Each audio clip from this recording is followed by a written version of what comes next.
Bonjour à tous, chers amis. Chodesh Tov, nous sommes le Chodesh Adar, le mois d'Adar, le mois de la Simcha, le mois de la joie, le mois dans lequel on voit dans la Torah comment tout s'est renversé.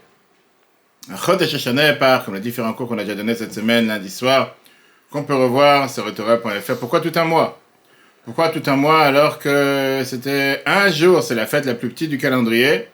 Et néanmoins, on voit que cette fête qui a duré un jour a réussi à transformer tout le mois et faire en sorte que le mois se transforme en mois le plus joyeux de l'année. On a vu ce que Rashi nous dit, que Rashi dit c'est grâce à Purim, grâce à Pessah. Mais ce qu'on va voir aujourd'hui, bonjour, il est là, il est en train de sonner, mais il ne connaît pas le code comme d'habitude. Et donc, on va voir comment, au final, donc ça c'est l'importance de ce mois, c'est un mois très spécial, on a expliqué ça. Est-ce que être joyeux, c'est vital? Est-ce que être joyeux, c'est important? Ou bien, on peut très bien vivre sans être joyeux? On a vu ça longuement dans le cours de lundi soir. On a vu quelle est l'importance d'être joyeux. Je conseille vivement à tout le monde de revoir le cours sur etorah.fr. D'autre part, on a aussi vu cette semaine les explications du Rabbi sur la Haggadah. Et donc, je conseille à tout le monde de revoir Chodesh Tov, que Dieu te bénisse. Et donc, je conseille à tout le monde de revoir les cours sur etorah.fr. Puisqu'on a vu le 4e cours des explications du Rabbi sur la Haggadah. On va continuer le chapitre 11 de Igeret HaTeshuvah qu'on a commencé la semaine dernière. Et celui qui se rappelle, pour revoir le chapitre précédent, on avait vu comme quoi, d'abord, on a parlé sur le pardon. Et on a parlé sur le fait que on avait le devoir de faire ce qu'on appelle Teshuvah Tata et Teshuvah Ila, le premier niveau de Teshuvah. Et le deuxième niveau de Teshuvah Lechaim, ça c'était pour l'anniversaire de notre cher Rabbi Gabriel qui est ici présent, que Dieu nous envoie une longue vie, bonne santé, Amen. Avec réussite sans limite, matériellement et spirituellement. Donc on avait vu le fait qu'il fallait d'abord passer par l'étape numéro 1, après passer par l'étape numéro 2. Ce Shabbat, on a appris un merveilleux discours du Rabbi de 1952 dans lequel on te dit que ça ne suffit pas de faire Teshuvah par crainte, il faut aussi faire Teshuvah par amour. Mais la semaine dernière, on a posé la question que les gens, ils ont parfois ce sentiment, de ce sentiment pas d'infériorité, mais de se dire, tu sais quoi, peut-être Dieu ne pardonne pas vraiment. Comment je peux savoir que Dieu pardonne? Et on avait eu un débat avec notre cher grand rabbin qui est ici présent. Mais je ne suis pas tellement d'accord, moi ça ne me convainc pas, parce qu'on dit, Baruch Atah Hashem 3 fois par jour. Ça ne veut pas forcément dire que c'est une bracha levatala, c'est pas une bracha en vain. Ça se peut qu'on dise cette bracha et Dieu ne pardonne pas. Avec lequel je suis entièrement pas d'accord. Du fait que, un mot te dit clairement, tu fais une bracha, ça ne peut pas être une bracha en vain. Tu fais 3 fois par jour cette bénédiction, c'est forcément que Dieu pardonne. Après, on a vu la différence, bien sûr, entre un aspect spirituel, l'aspect matériel, la différence avec les autres bénédictions, etc. Aujourd'hui, on va continuer avec une deuxième preuve. C'est qu'on dit qu'il fallait attendre la fin du cours, la fin du chapitre 11. Une deuxième preuve dans laquelle on voit la certitude du pardon divin. D'abord, apprenons les lois du pardon entre un homme et un autre. Ben Adam la Chavero. On sait très bien que la Torah nous dit que Dieu fait les mitzvot. De la même manière que Dieu nous a demandé de faire les mitzvot, lui aussi il fait les mitzvot. On sait que Dieu il fait les mitzvot comment?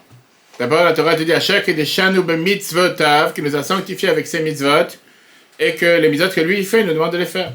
Les Chachamim te disent la fameuse phrase qu'on apprend dans le mamar de Bar Mitzvah, en général, Mashéu osté, ou Omer l'acherim la asot. Ce que Dieu il fait, nous demande de faire.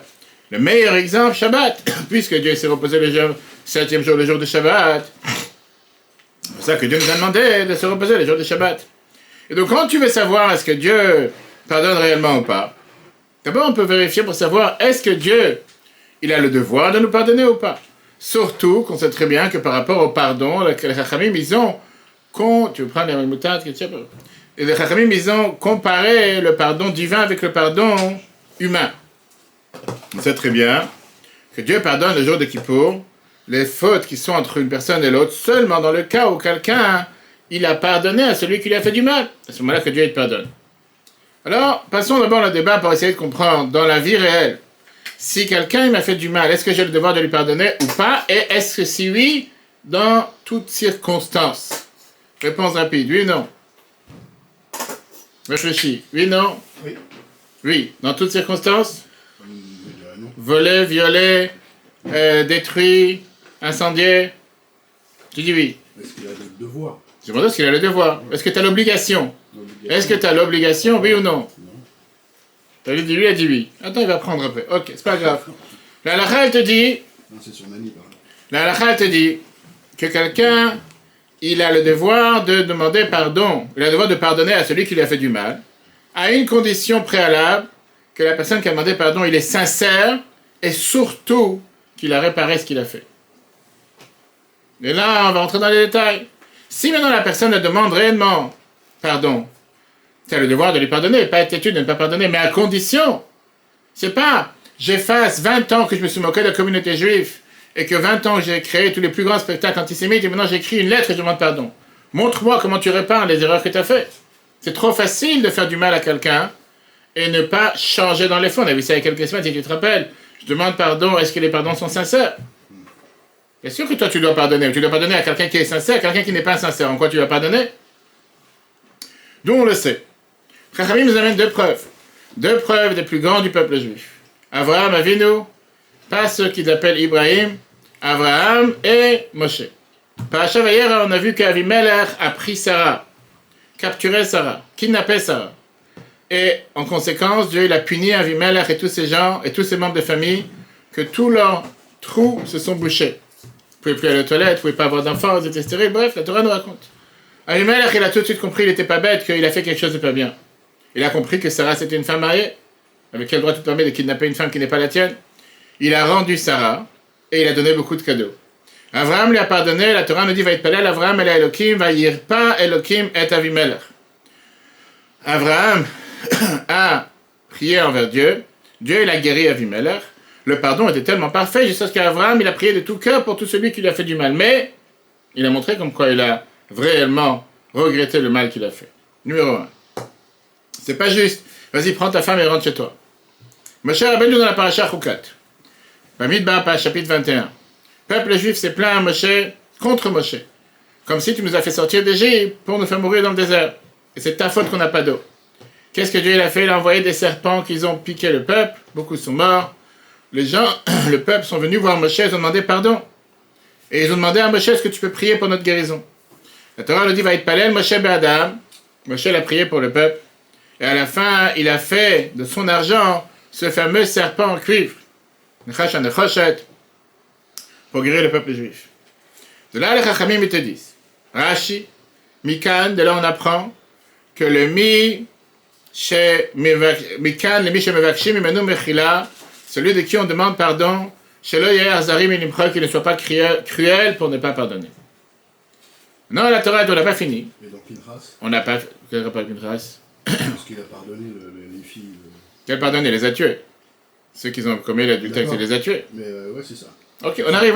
Tout suite. Non, la halakha, elle te dit que pardonner, c'est pas quelque chose que c'est, on va dire, de la piété, c'est de la midat chassidou, tu te comportes mieux que la norme. L'ifni mishoratadin, mieux que la règle de l'art. Mais c'est meikaradin, c'est la halakha, tu dois pardonner. À tel point que si quelqu'un a demandé pardon à son ami 3 fois, l'autre il n'a pas pardonné, tu n'as plus le devoir de demander pardon, et la faute, elle passe à celui qui a fait, et la personne qui a été touchée, comme Rambam nous dit dans les lois de Tchouva, chapitre 2, halakha 9. Mais non, c'est pas fini. Le devoir de pardonner n'est pas limité seulement à, on va dire, dans toutes circonstances. C'est seulement dans le cas où tu peux réellement renverser, transformer, réparer ce que tu as fait comme mal. Mais c'est pas que ça. Mais dans un cas où, par exemple, que Dieu nous en préserve, quelqu'un il a coupé la main de l'autre, malgré que le dommage est irréparable, si la personne demande un sincère pardon, on dit que tu as le devoir de pardonner avec toute la difficulté qu'il peut y avoir. À condition, comme on est en train d'apprendre justement dans les lois de Rambam ces jours-ci, on a vu Chaval Mazik, là on est en train d'apprendre les lois des Shchenim, les lois du voisinage, que le Pogéa, que celui qui a frappé, celui qui a fait du mal, il doit la payer, tout ce qu'il doit payer, les dommages, la souffrance, les droits de guérison, les indemnités du fait qu'il ne peut pas travailler, la honte, et qu'il a demandé un sincère pardon. Donc, demander pardon tout court, monsieur le rabbin, ne sert à rien. Juste dire, je te demande pardon, tu dois pardonner, je te dois rien. Montre que tu cherches à être pardonné, montre vraiment que tu cherches à réparer les erreurs que tu as faites. Le pardon en soi, c'est une base halachique. C'est pas seulement un devoir halachique, c'est aussi une des bases dans l'identité juive même, jusqu'à ce que celui qui n'a pas la possibilité de pardonner et il veut se venger sans arrêt, On a un doute s'il est juif. Torah, elle te dit, parce que les symboles du peuple juif, c'est Baïchanim, Rachmanim et Gomlei Chassidim. Ils ont cette honte à l'intérieur d'eux, qui ne sont pas fiers de quoi que ce soit. Rachmanim, ils ont cette miséricorde, et Gomlei Chassidim, qui vont faire de la bonté envers les autres. Rachmanut, le fait d'avoir la miséricorde, c'est la base même pour le pardon. Contraire de la miséricorde, c'est quoi? La cruauté, qui est la base de la vengeance. On voit ça malheureusement avec une histoire difficile qui s'est passée au temps de David, le roi David, dans Shmuel Bet, chapitre 21. Il y avait la sécheresse en Israël pendant 3 ans. David il a demandé à Dieu pourquoi il y a cette sécheresse. Et Dieu il a répondu parce que Shaoul, Amelech, le roi Shaoul, Saül a tué les Givonim. Ça s'est passé pendant que Shaoul il a tué Nov, la ville des Kohanim. Il y avait là-bas 7 personnes qui faisaient partie du peuple des Givonim. Et quand on a conquis la terre d'Israël, les dirigeants du peuple juif avaient juré qu'ils n'allaient pas les toucher. Et qu'à la place, ils vont être comme des coupeurs de bois et des puiseurs d'eau. Shaoul, il a tué les 7 Givonim qui habitaient à Nov. Il y en a qui disent qu'il ne les a pas tués directement, mais il donnait du manger aux prêtres de Nov. Et le fait d'avoir tué les Kohanim, ça a touché leur parnassa. David Amelech, il est parti voir le peuple de Givonim. Il leur a demandé de pardonner à Shaoul pour ce qui s'est passé. Ils ont refusé de pardonner. Ils n'ont même pas voulu recevoir de la rançon ou de l'argent en contrepartie. Et ils ont demandé de tuer 7 enfants de Shaoul en vengeance.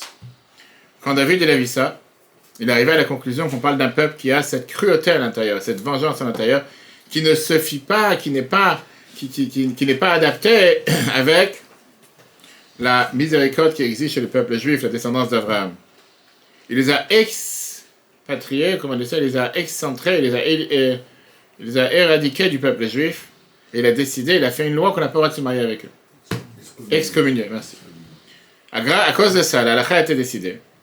De là, la halakha décide que si quelqu'un y voit une personne cruelle qui se venge de manière extrémiste et continuelle, il faudrait vérifier est-ce qu'il est vraiment juif, est-ce qu'il appartient au peuple juif. Pourquoi? Parce que la halakha te dit que la mida de rachamim, la miséricorde, c'est ce qui définit par définition un juif et pas le contraire. Rambam, Ilchot Isur Bia, chapitre 19, halakha 17. Quand tu réfléchis à cette histoire, tu vois que l'histoire de Shaoul, c'était quand même une histoire qui était irréversible. Il a tué 7 personnes de membres de Givonim. Tu ne veux pas faire revivre les morts à la vie. Surtout qu'on sait très bien que tuer, c'est une des plus graves 3 interdictions qu'il y a dans la Torah. A priori, c'est difficile de demander aux Givonim de pardonner à Shaoul. Et néanmoins, un juif, on lui demande de pardonner, mais pour une faute qui est irréversible comme un meurtre, à condition, encore une fois, que le pardon est sincère et réel. Et qu'il y ait une réparation. Et qu'il y ait une réparation, tout à fait. Alors, comme dans ce cas-là, malheureusement, tu ne peux rien réparer. Tu ne peux pas faire revivre les gens à la... C'est comme malheureusement dans l'accident qu'il y a eu la semaine dernière, que tout le monde en parle. Le bébé, il est mort, qu'est-ce que tu veux que je te fasse? Tu ne peux pas le faire revivre, malheureusement. À tel point, c'est tellement élevé la demande que celui qui a été tué ne peut pas pardonner. Il y a un débat, est-ce qu'il est vraiment juif? Si ça, c'est ce que Dieu demande de nous, à plus forte raison que lui-même il pardonne de manière certaine, même sur les fautes les plus graves, et même sur les fautes qui nous paraissent comme être des fautes irréversibles. Puisque si Dieu nous demande de faire quelque chose, on a vu tout à l'heure, Machéou Metzavel Acherim la Sot, ce qu'il demande au peuple juif de faire, certainement que lui aussi il le fait. Regardons le numéro 2. Fille, le Beminad Vasavadam Kedmem, dans la manière comment se comporte un être humain. Sarich Adam, Limchol Tekefumyad, un homme il a le devoir de pardonner tout de suite. Shemevakshim Menu Mechila, quand on lui demande pardon. Velo Yehe Arzari n'a pas le droit d'être cruel, mais Limchol ne pas pardonner. Fille, le côté, à travers eux-mêmes, quand quelqu'un il coupe la main de son ami, qui dit, t'as Big Mara, comme c'est écrit dans l'Agmara, Bessof Perek de Babakama, dans la fin du chapitre 8 de Babakama. Oui, Bibekesh, puis Menouchage, pas mis, on sait très bien ce que la halakha te dit, c'est demandé 3 fois, Velo Machalo, il n'a pas pardonné. Shouven Sarich Levakesh Meno, il n'a plus le devoir de lui demander, comme c'est écrit dans Rambam, Ilchot Shuvah, dans chapitre 2, halakha 9. À Givonim. Voilà l'histoire des Givonim qu'on vient de voir, chez Bikesh David Amelech, à la Vachalom, que David Amelech, il a demandé Mehem de Mechila, pardon, Beat Shaoul, au nom de Shaoul. Shemit et Givonim, qu'il avait tué les 7 membres des Givonim, Velo Ratsulim Chol, ils n'ont pas voulu pardonner. Gaza David Amelech, il a tranché sur eux. Il a décrété, sur le Yavo Bikar Hashem, qu'ils ne peuvent pas faire partie du peuple juif. Shem Rachpanim, parce que le peuple juif, par définition, comme c'est écrit dans Rambam, on vient de voir, sont des personnes miséricordieuses. Qui des états, comme c'est écrit, Perek de Ibamot, dans le 8e chapitre de Ibamot. Dans la manière comment Dieu se comporte. Allah, à plus forte raison, il y a une quête sans limite qui nous pardonne. On va voir tout de suite comment le pardon, c'est beaucoup d'histoires, comment le pardon amène la bénédiction et comment le non-pardon peut empêcher une bénédiction. Très l'histoire connue. Un couple qui était marié après 2 ans de mariage, n'ont pas eu d'enfant. Ils sont partis faire des tests médicaux. Les docteurs, ils ont dit que vu les examens qu'on vient de faire, le couple ne peut pas avoir d'enfant. Il n'y a aucun moyen sur Terre qu'ils auront des enfants. Le mari, il a raconté ça à son ami, le Rav à Haftzan, et il a dit, tu sais quoi, va voir le Rabbi de Rabbi Jumanoura pour des enfants. Le mari, il arrive en audience privée chez le Rabbi. Et il dit, Rabbi, voilà les examens médicaux qu'on a fait, voilà ce qui a été découvert. Le Rabbi lui demande la question suivante, écoute bien. Est-ce que tu étais fiancé à une autre fille avant ton mariage actuel? Le mari dit oui. Le Rabbi lui dit, est-ce que tu as demandé pardon à l'autre fille quand tu as annulé les fiançailles? Le mari, il a dit non. Et il a expliqué qu'il a presque même pas dit pourquoi il a annulé. Comme ça, un coup de tête, il dit, je veux plus de toi. T'es moche. Mais elle a accepté. Et elle a dit, d'accord, je veux plus, ben on se sépare. Le Rabbi dit, c'est pas suffisant. Tu dois aller lui demander pardon. Et quand tu feras ça, tes problèmes personnels vont s'arranger. Le Rabbi lui a dit, maintenant, si tu veux, tu peux demander pardon par l'intermédiaire d'un tierce personne. Et il lui a dit, le Rabbi rajoute, dis-lui en mon nom à cette fille, que si elle te pardonne avec un cœur parfait, je lui promets que bientôt, elle trouvera un bon shidduch, retrouvera un bon match, elle pourra se marier. Et elle pourra fonder une maison juive. L'audience privée avec le Rabbi s'est passée jeudi soir. Samedi soir, le mari, il appelle la sœur de cette femme, à qui il était fiancé dans le passé. Il lui raconte l'histoire. Il lui dit, est-ce que tu pourrais remplir le rôle du tierce personne? Ils ne sont pas à l'aise de parler. Dire à ta sœur en mon nom que je demande pardon. Le frère, il dit que juste ce Shabbat, ma sœur est venue manger chez moi. Et donc elle est là. Je peux arranger l'histoire pendant le téléphone. Et la fille, elle a dit, bien sûr, je lui pardonne. On a rien à faire ensemble, merci, au revoir. Il a voulu faire son chemin différemment. Tant mieux pour lui, tant mieux, je lui pardonne, il n'y a aucun problème. Passe 3 semaines, cette fille et ses fiancés. Le mariage s'est passé 1 mois après. Quelques jours après que le mariage de madame s'est passé, de l'ancienne madame, de son ex, le premier ex a été annoncé que sa femme est tombée enceinte. Et comme ça, il y a des histoires sans fin. Alors, maintenant, la question elle est à l'envers. Parce que si on lui dit que c'est tellement base et c'est fondamental et c'est important de pardonner, etc., quelle est la grande gloire que tu dis à Dieu dans la prière tous les jours? Chanoun amarbel islor. Dieu, il a tellement cette grâce, cette miséricorde qui donne le pardon sans limite. L'homme aussi, il pardonne. Parce que Dieu est spécial, on dirait que c'est quelque chose de particulier. Dieu, il est marbel islor, comme si Dieu c'est spécial, alors que l'homme, bon, pas terrible. Vient de voir que l'homme aussi pardonne. Faire Zacharie t'explique ici la différence gigantesque qu'il y a entre le pardon humain et le pardon divin, qui vient de la grande différence qu'il y a entre l'homme et le Créateur. La créature, elle est limitée. L'homme, il est limité. Tu vis un certain temps, pas plus. La limite de l'homme, elle est aussi dans ses forces, dans ses traits de caractère. Quelqu'un, par exemple, qui aide son ami avec du chesed, il va être content de l'aider les premières fois, mais ça va, avec le temps, au fur et à mesure, ça va lui être difficile de refaire encore une fois ce même chesed avec cette personne. Parce qu'il espère que cette personne va se débrouiller lui-même. Il y a un moment, ça y est, combien de fois tu vas aider un SDF, combien de fois tu vas aider quelqu'un qui n'a pas de travail derrière. Vas-y, prends-toi en main, va trouver un travail, fais quelque chose, sans arrêt, aider, être assisté à 100%. Même par rapport à la patience, quelqu'un il peut se retenir, quelqu'un il peut réagir avec patience une fois avec une autre fois. Mais à certains moments, patience elle explose, ça y est, combien de temps tu veux que j'explose? Patience. Et donc, puisque la possibilité du pardon de l'humain est limitée, et elle diminue plus tu l'utilises, si quelqu'un il a été touché d'une autre personne, et il lui a pardonné une fois avec un bon cœur, et la personne continue encore une fois, il va être difficile pour lui de pardonner une deuxième fois. Et si la personne lui fait encore du mal, à chaque fois le pardon va descendre de niveau, jusqu'à ce qu'il va arriver dans une situation qu'il ne va pas pouvoir pardonner. Ça c'est l'homme. Dieu, il est illimité. Les traits de caractère de Dieu sont aussi illimités. Et donc la miséricorde de Dieu, elle est aussi illimitée. Dieu pardonne de manière illimitée. Pour Dieu, il n'y a pas de différence s'il a pardonné la première fois ou la milliardième fois. La même chose. Dans les deux, c'est exactement le même pardon.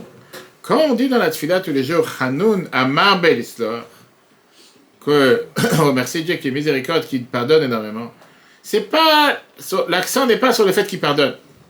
Sans que Dieu pardonne, Dieu l'homme aussi pardonne. Il n'y a pas de différence. L'accent, il est sur Amarbe. Amarbe qui veut dire que Dieu pardonne sans arrêt. Et même la 10e fois, il va te pardonner de la même manière qu'il a pardonné la première fois. Avec ça, on comprend pourquoi chaque année on va au Slichot, dans le mois de Elul, on demande pardon à Dieu le jour de Kippour. Alors qu'on a fauté dans le passé, on a demandé pardon, on refaute encore une fois, on redemande encore une fois pardon. Comment tu peux sans arrêt demander pardon sur la même erreur?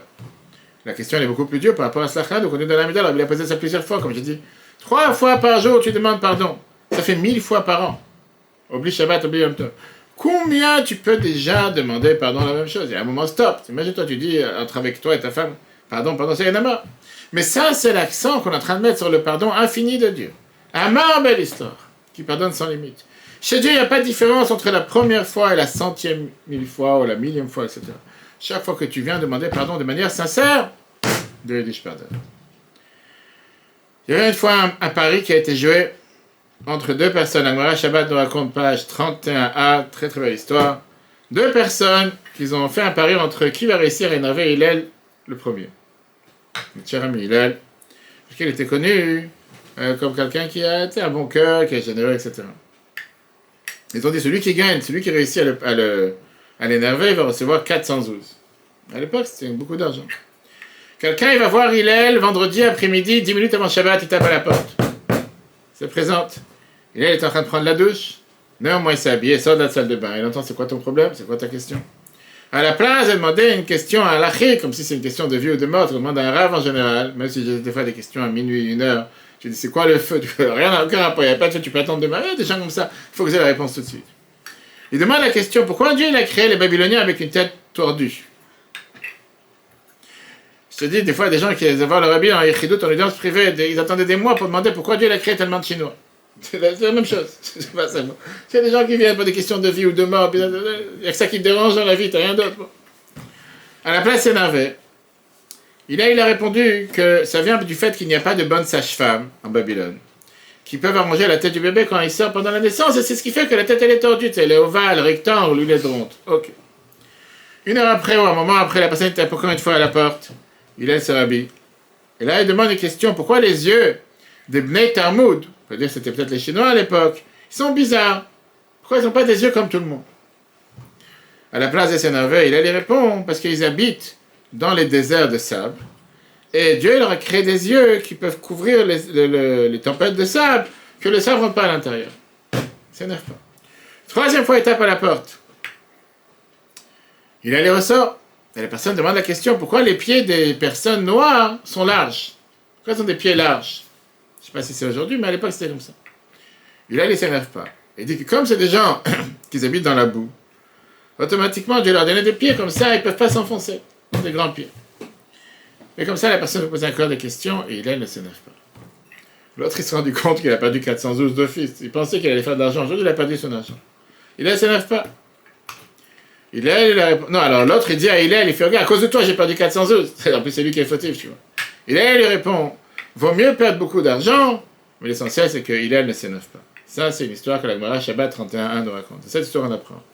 Que malgré que la tribu d'un homme est limitée, celui qui est attaché en Dieu, il peut apprendre de la manière de Dieu, comment Dieu n'est pas du tout illimité. Tu comprends? Dieu n'est pas limité, au contraire. Et donc, comme on avait commencé le cours la semaine dernière, si tu te rappelles, Chatanu lefanecha, Rachem aleinu, la fameuse chanson des Sfaradim, on a fauté devant toi, pardonne-nous. Quand on fait une chant sur ce mot-là, on n'est pas en train d'être glorifié du fait que Chatanu lefanecha, on est fier qu'on a fauté devant toi. C'est pas ça le point. Le point, c'est qu'on sait que Rachem aleinu, que Dieu nous pardonne. On sait qu'il nous pardonne chaque année à nouveau, de manière infinie, et c'est pour ça qu'on se réjouit. Qu'on n'est pas face à un être humain en chair et en os qui nous pardonne. Regardons le 3. Ça, qu'on n'arrête pas de glorifier, de bénir Dieu, qui a grâce et qui pardonne beaucoup. Amar Bedaika, on fait l'accent sur le fait qu'il nous pardonne énormément. Comme c'est écrit dans le l'histoire, qui pardonne énormément.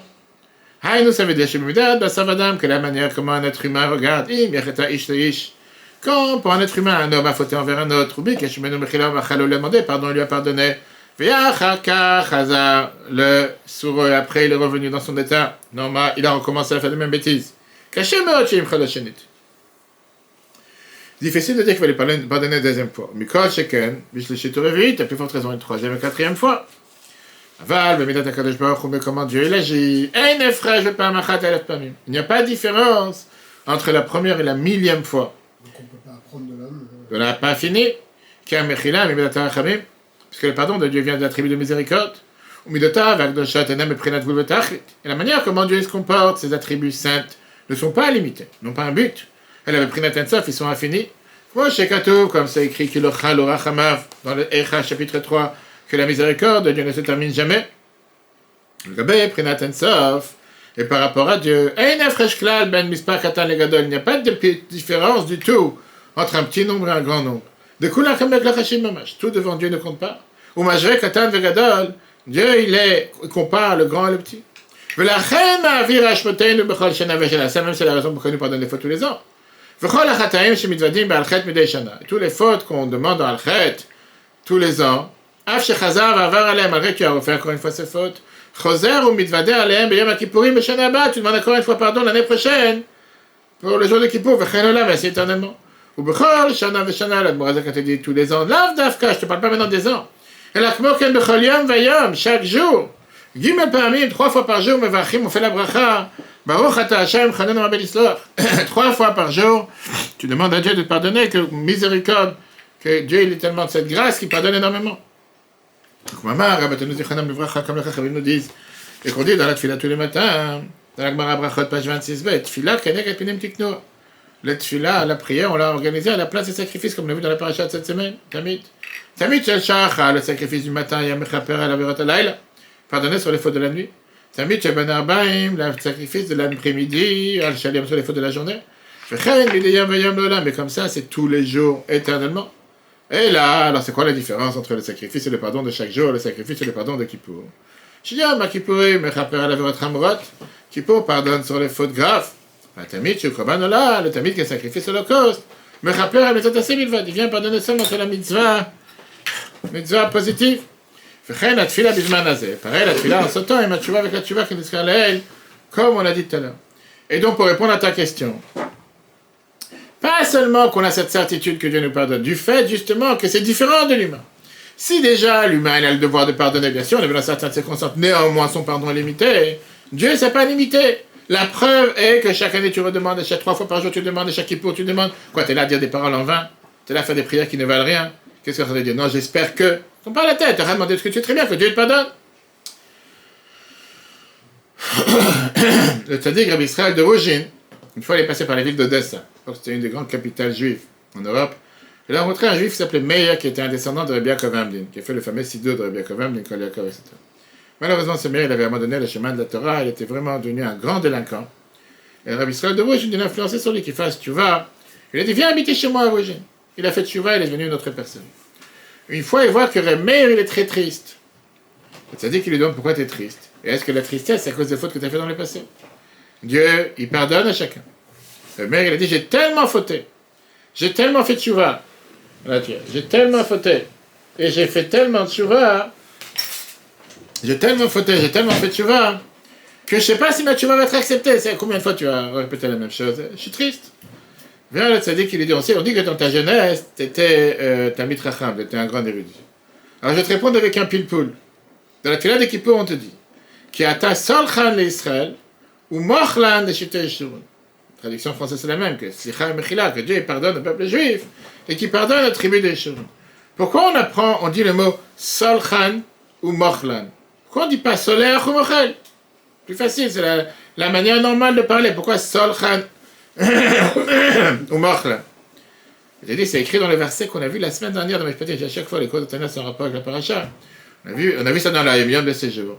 Que si jamais tu as quoi, l'un de ton ami, c'était la Yom de séjour, l'un de ton ami qui succombe ou qui s'accroupit à cause du fardeau qu'il a sur lui, tu penses que tu ne vas pas l'aider, tu dois l'aider. Ben, Hachem t'avait vu, on a vu dans la Yom, on parle de l'acte du corps. Que si tu penses que le corps de ton ennemi, exactement, si tu vois que le corps Ton corps ne te laisse pas faire la volonté de Dieu. Tu penses que tu vas l'écraser, au contraire. Tu ne dois pas l'écraser, tu dois travailler avec ton corps, etc.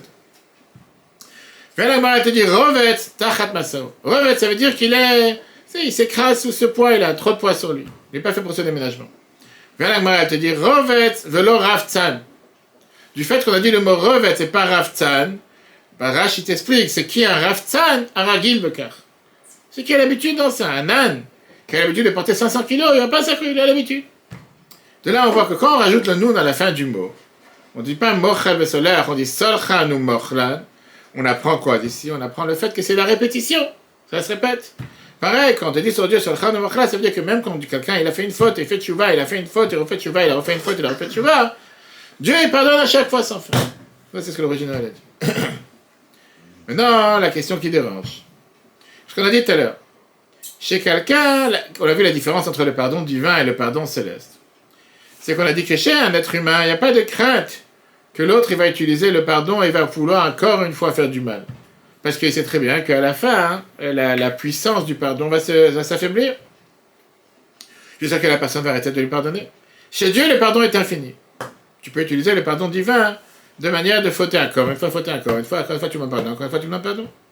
C'est pas pour rien que les Chachamim t'ont dit la fameuse phrase Aomer erta ve'ashuv en maspikim be'yado lasot tshuva. Celui qui dit je vais fauter, je vais faire tshuva, on ne laissera pas la possibilité de faire tshuva.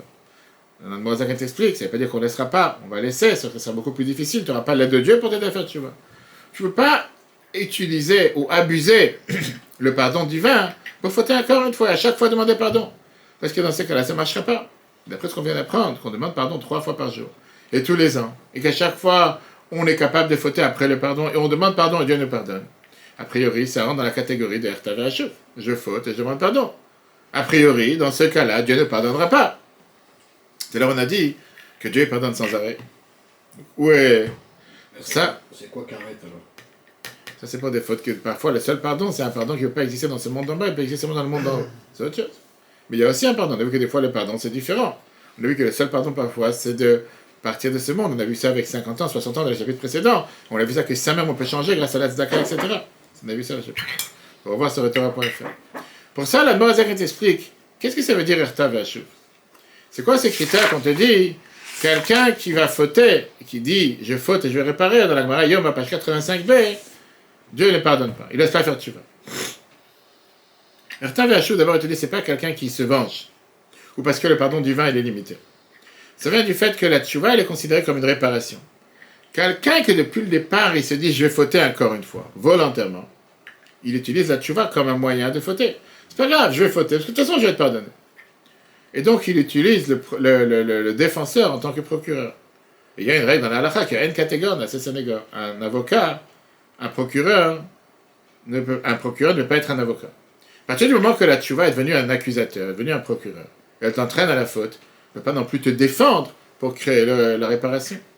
Donc, Erta ve'ashuv, ça a été dit seulement dans le cas que quelqu'un, il est devant la faute, il est capable de se retenir. Et la seule cause pourquoi il ne se retient pas, il dit de toute façon, je vais faire tshuva après. Mais quelqu'un qui a fauté, qui fait tshuva sincèrement, et après ça, il est tombé encore une fois. Pas parce qu'il s'est dit, de toutes les façons, j'en ai rien à faire. Pas un récidiviste qui s'est dit, qu'est-ce que j'en ai à faire. Et qu'il a fauté. La faute n'est pas là à cause de la tshuva. Chaque faute est considérée séparément. Sur lui, il n'y a pas cette règle qui est Erta ve'ashuv, je vais fauter, je vais faire tshuva. Ça, c'est numéro 1. Numéro 2. La règle d'Erta ve'ashuv ne contredit pas à la base que Ein davar omed bifnei tshuva. Il n'y a rien qui peut s'opposer à la tshuva. Clair? Même quelqu'un qui a dit Erta ve'ashuv, on n'a pas dit qu'il n'est pas pardonné, qu'on n'accepte pas de sa tshuva. On a dit Ein maspikim be'yado. Là, la nouveauté de la chassidut, la Moazak t'explique. Qu'est-ce que ça veut dire Ein maspikim be'yado? Ça veut dire qu'on ne l'aide pas à faire tshuva. Mais s'il va vraiment vouloir, il va pouvoir faire. Ça veut dire qu'il n'a pas l'aide du ciel pour faire ce processus de réparation de tshuva. Et donc, ce sera difficile pour faire tshuva. Mais néanmoins, s'il s'efforce et il travaille avec toutes ses forces, on va recevoir sa tshuva. Dieu va lui pardonner. Parce que En chadavar mais l'ifna tshuva. Regardons les 4. Ein zerta ve'ashuv. Le Moazak dit ça ne rentre pas du tout dans les critères d'erta ve'ashuv. J'ai fauté, je réparé. Kainu dafka shebishatachet. Ça, c'était spécialement qu'au moment de la faute, il pouvait conquérir son mauvais penchant. Elle a chez sa mère, mais il la tshuva. Seulement, il dit dans son cœur, je vais pouvoir faire tshuva. La reine, il va tchouva remettre l'auto puisque la tchouva l'entraîne à fauter. À ce moment-là, il m'a speaking, on ne laisse pas faire tchouva. Et tu dis même ça qu'on te dit que elle m'a speaking, on ne le laisse pas faire. C'est elle m'a speaking daika. Qu'est-ce que ça veut dire elle m'a speaking? Qu'on ne l'aide pas à faire tchouva. Si c'est force, il prend toutes ses forces, il se renforce sur son mauvais penchant. Il a fait tchouva. Mais comme une tchouva, toi, on accepte cette tchouva. Mais nous, que tous les jours on demande à Dieu pardonne-nous. On demande juste avant, on n'arrête pas de demander à Dieu, fais-nous faire tchouva. Qu'on a pris sur nous de ne pas recommencer.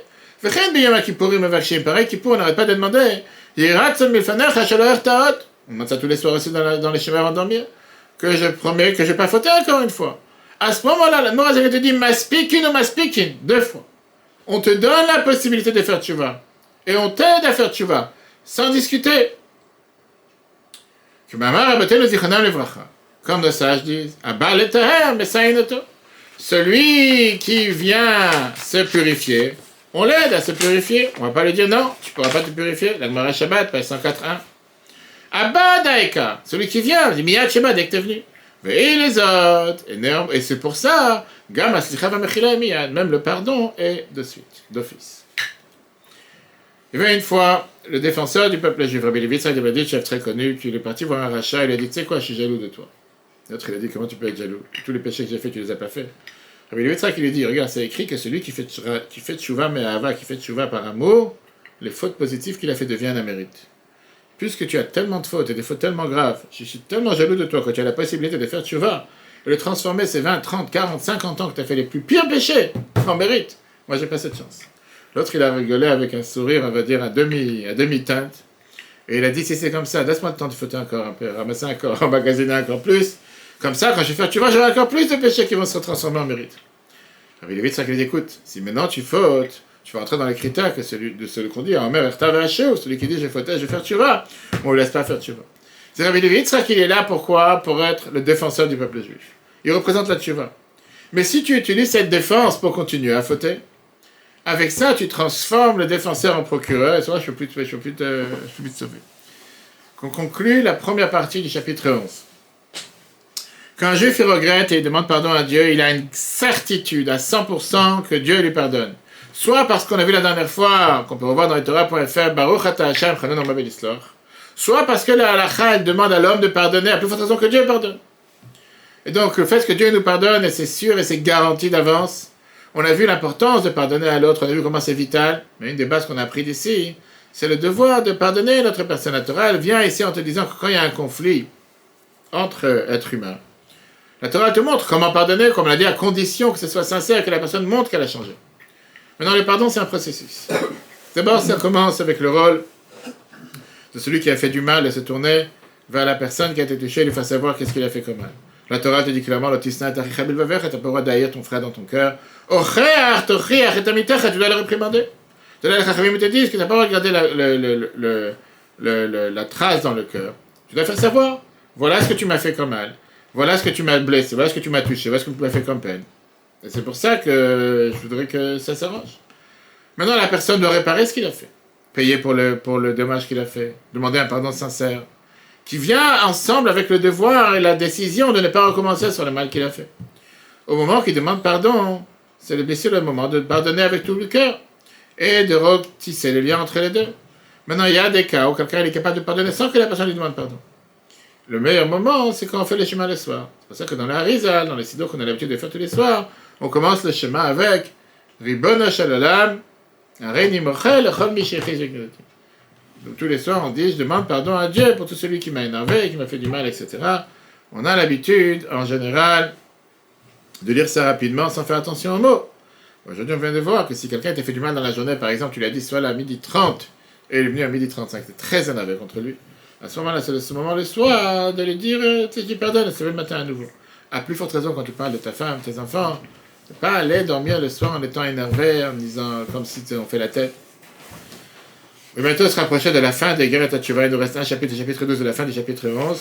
Et là, on verra la base qui est la bombe suprême, je dis pas vraiment la crème sur le gâteau, qui est comment faire Tchouva avec joie. Est-ce que quelqu'un qui fait Tchouva doit marcher mélancoliquement, tristement, et malheureusement ce qu'on voit avec beaucoup de gens qui font tchouva, qui prennent le fardeau sur eux comme si tout ce qu'ils font c'est pas bien. Ils sont très durs avec eux-mêmes, très durs avec les autres. Ils sont jamais joyeux, ils sont jamais... Sois heureux, tu as la chance de pouvoir réparer, Dieu t'a donné la chance de pouvoir réparer. Est-ce que tu dois avoir, pas une autosatisfaction, mais une image de soi négative ou positive? Est-ce que tu dois être joyeux ou tu dois être triste? Et avec ça on terminera bien sûr la fameuse adage que la Chassidut nous apprend. Comme un Baal Tshuva, il doit être tellement positif de son image, il doit être tellement heureux de ce qu'il fait. Et remercier le bon Dieu qui nous a donné cette chance de pouvoir réparer. Cours en replay sur Torah.fr. Très bonne journée à tous. Le Chodesh Tov, que ce soit un mois de bénédiction pour tout le peuple juif et qu'on puisse toujours partager que des bonnes nouvelles. On se prépare à Purim, si Dieu veut, à la semaine prochaine.